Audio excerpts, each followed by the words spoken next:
ఛానలుకి స్వాగతం. బ్రహ్మంగారి కాలజ్ఞానం ప్రకారం జూలై నెలలో మేషరాశి వారి యొక్క జాతకం తెలిసింది. ఒక వ్యక్తి వల్ల మీరు చిక్కుల్లో పడే అవకాశాలు కనిపిస్తున్నాయి. ఒళ్ళు గగురు పొడిచేటటువంటి పచ్చి నిజాల గురించి ఈ వీడియోలో వివరంగా తెలుసుకుందాం. వీడియోలోకి వెళ్లే ముందు మా చిన్న రిక్వెస్ట్ ఏంటంటే, ఇంతకు ముందు కనుక మా ఛానల్ని మీరు సబ్స్క్రైబ్ చేసుకోనట్లయితే సబ్స్క్రైబ్ చేసుకోండి. అలాగే పక్కనే ఉన్న గంట సింబల్ మీద ఆల్ అప్డేట్స్ ని క్లిక్ చేయండి. అప్పుడే మేము అప్లోడ్ చేసే ప్రతి వీడియోకి మీకు నోటిఫికేషన్ అనేది వస్తుంది. మేషరాశి అనేది రాశి చక్రంలోని మొదటి రాశి. అశ్విని నక్షత్రంలోని 4 పాదాలు, భరణి నక్షత్రంలోని 4 పాదాలు, కృతికా నక్షత్రం 1వ చరణంలో జన్మించిన వ్యక్తులు మేషరాశికి చెందుతారు. ఈ రాశికి అధిపతి కుజుడు లేదా మంగళుడు.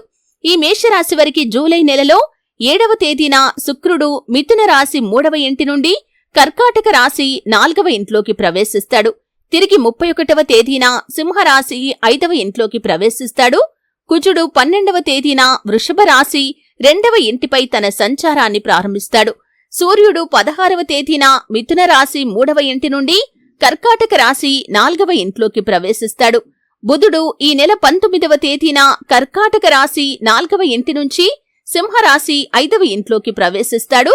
గురుడు ఈ నెలంతా కూడా వృషభ రాశి 2వ ఇంటిపై తన సంచారాన్ని కొనసాగిస్తాడు. ఇక శని ఈ నెలంతా కూడా కుంభరాశి 11వ ఇంటిపై తన సంచారాన్ని కొనసాగిస్తాడు.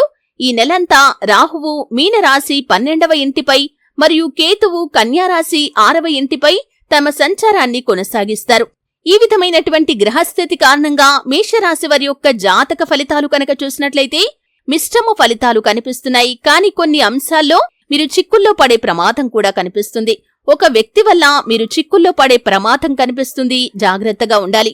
ముఖ్యంగా మీకు ఈ సమయంలో కొత్తగా పరిచయమైన వ్యక్తుల పట్ల అతి జాగ్రత్తగా ఉండాల్సిన పరిస్థితి కనిపిస్తుంది. లేకపోతే మాత్రం మీరు ఆర్థికంగా నష్టపోవచ్చు, లేకపోతే మీపైన కొన్ని నిందలు ఆరోపణలు పడవచ్చు. కాబట్టి నూతనంగా పరిచయమైన వ్యక్తుల పట్ల మీరు ఈ సమయంలో అప్రమత్తంగా ఉండటం చాలా ముఖ్యం.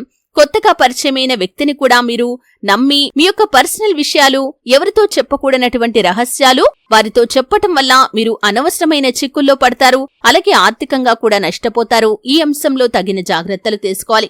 ఇక ఉద్యోగ విషయంలో చూస్తే కనుక మీరు కొన్ని సవాళ్లను ఎదుర్కోవలసి రావచ్చు. తోటి ఉద్యోగస్తులతో విభేదకరమైన వాతావరణం కనిపిస్తుంది. ఈ అంశంలో తగిన జాగ్రత్త తీసుకోవాలి.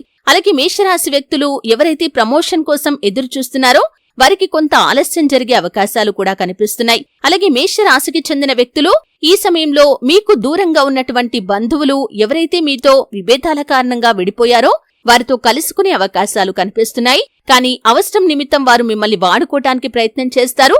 ఈ అంశంలో తగిన జాగ్రత్తలు తీసుకోవాలి.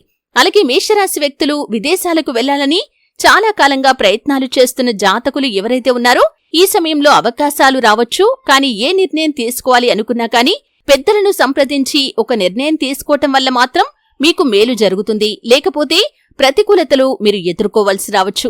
ఇక ప్రేమ వ్యవహారాల్లో ఉన్న వ్యక్తులు ఎవరైతే ఉన్నారో మీ యొక్క ప్రేమ భాగస్వామితో కొన్ని మనస్పర్ధల కారణంగా మీరు మానసికంగా ఒత్తిడికి లోనయ్యే అవకాశాలు ఉన్నాయి. ఈ యొక్క సమస్య నుండి బయటపడటానికి అనవసర వాదనలకి దూరంగా ఉండటమే చాలా ఉత్తమం. అలాగే పెళ్లి కోసం ఎదురుచూస్తున్న జాతకులు ఎవరైతే ఉన్నారో తగిన సంబంధం మీ ముందుకు వచ్చే అవకాశాలు కనిపిస్తున్నాయి. ఈ నెలలో పెళ్లి ఫిక్స్ అయ్యే అవకాశాలు కూడా ఈ మేషరాశి జాతకుల యొక్క జీవితంలో కనిపిస్తున్నాయి. అలాగే మేషరాశి వారు ఎవరైతే రియల్ ఎస్టేట్ రంగంలో పెట్టుబడులు పెట్టారో వారు ఈ సమయంలో ఆర్థికంగా కొంతవరకు లాభాలు పొందుకునే అవకాశాలు కనిపిస్తున్నాయి. అంటే మీరు ఊహించిన రీతిలో కాకపోయినా కానీ కొంతవరకు లాభాల బాటలో మీ యొక్క బిజినెస్ అనేది సాగిపోతుంది. అలాగే వ్యాపారస్తులు ఎవరైతే ఉన్నారో చక్కటి వ్యాపార భాగస్వామి కోసం మీరు ఎదురు చూస్తున్నట్లయితే చక్కటి భాగస్వామి మీ యొక్క వ్యాపార భాగస్వామిగా మీ జీవితంలోకి రాబోతున్నారు. అలాగే మీ తోటి వ్యాపారవేత్తలు ఎవరైతే ఉన్నారో మీకు పోటీగా ఉన్నవారు మీ యొక్క వ్యాపారాన్ని మిమ్మల్ని నష్టపరచడానికి అనేక రకాల కుట్రలు పన్నే అవకాశాలు కనిపిస్తున్నాయి. కాబట్టి మీకు పోటీదారులుగా ఉన్నటువంటి వ్యాపారవేత్తల విషయంలో తగిన జాగ్రత్తలు తీసుకోవటం అనేది చాలా ముఖ్యం. ఈ విధంగా మేషరాశి వారి యొక్క గోచార ఫలితాలు జూలై మాసంలో కనిపిస్తున్నాయి. అయితే మేషరాశివారు శివారాధన చేయటం వల్ల, సుబ్రహ్మణ్యేశ్వర స్వామిని ఆరాధించటం వల్ల శుభ ఫలితాలు పొందుకుంటారు. మీకు వీలైనంత వరకు మీ శక్తి మేరకు దాన ధర్మాలు చేయండి. అపారమైన పుణ్యఫలం మీ సొంతమవుతుంది. చూశారు కదండి. వీడియో నచ్చితే ఖచ్చితంగా లైక్ చేయండి. మరిన్ని మంచి మంచి వీడియోల కోసం ఇప్పుడే మా ఛానల్ని సబ్స్క్రైబ్ చేసుకోండి.